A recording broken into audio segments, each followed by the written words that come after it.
Geistertag und kommt niemals an. Freitag, der 13., kurz nach 10. Vor lauter Regen kann ich kaum noch was sehen. In Bayern 3 läuft das Lied vom Big John und ich bin fast allein auf der Autobahn. Nur hinter mir, da rührt ein schwerer Truck. Von oben bis unten nur schwarzer Lack. Er blendet auf, dann zieht er vorbei und mir wird ganz kalt. Das ist Zauberei.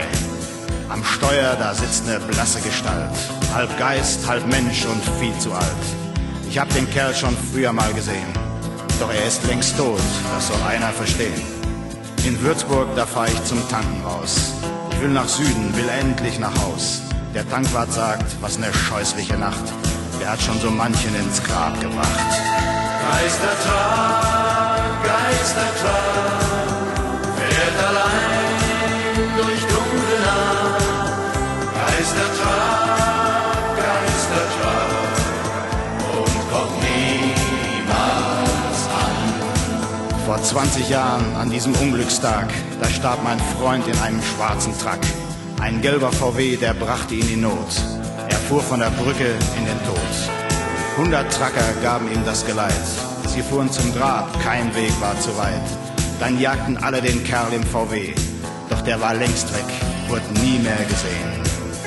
Geistertag, Geistertag, fährt allein durch dunkle Nacht.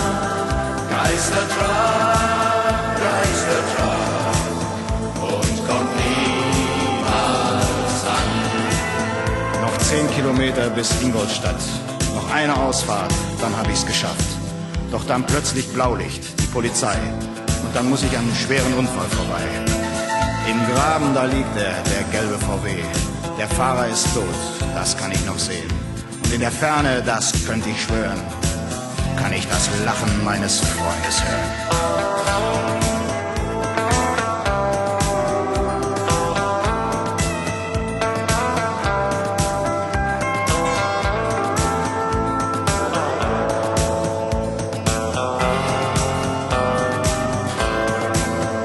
Geistertag.